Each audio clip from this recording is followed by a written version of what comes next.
What is going on, guys? As you can tell by the title, this is going to be a video about the top 10 worst guns in Call of Duty history.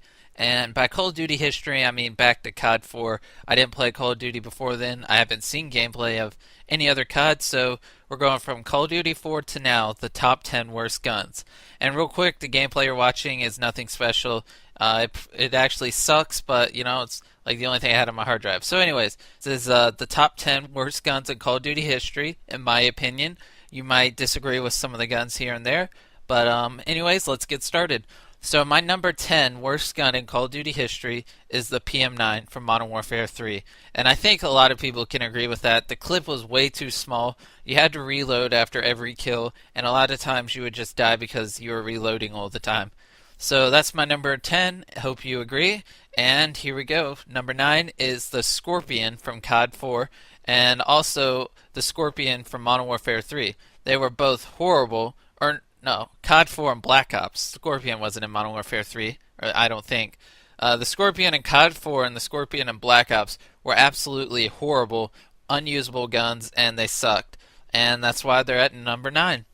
So my number 8, I think just about everyone can agree with, is the FAD from Modern Warfare 3.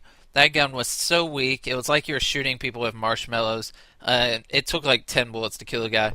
I was never a huge fan of it, and that's why it's at number 8 on the list.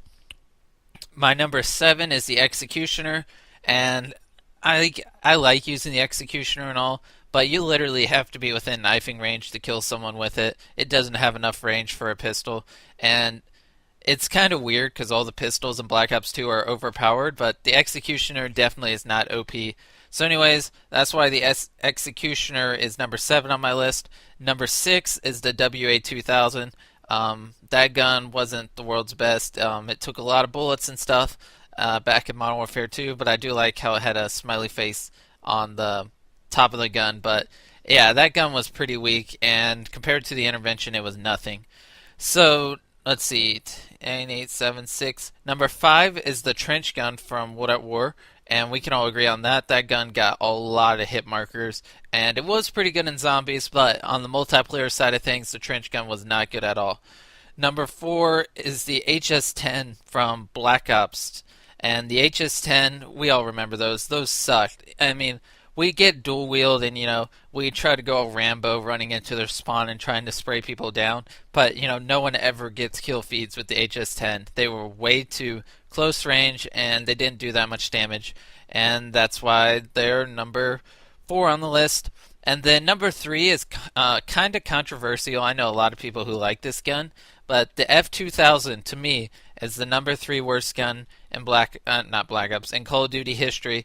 I never liked that gun. The kick was so unpredictable, and I hated it. And that's why I think it's a really bad gun. But I have people who tell me it's one of the best guns ever. So that's kind of iffy. But these are in my opinion. And then the Mac 11 is the second worst gun in Call of Duty history, in my opinion, because the Mac, I mean, it just the clip is small, the damage is small, it has no range, like it has nothing going for it, and that's why that is number 2.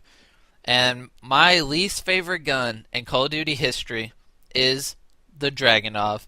I've never liked it in any of the Call of Duties. It's always the worst sniper rifle. It always has low damage and takes 2 bullets.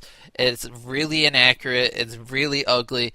And I just never liked the gun. And I think a lot of people can agree with me on that. So yeah, that's my top 10 worst guns in Call of Duty history.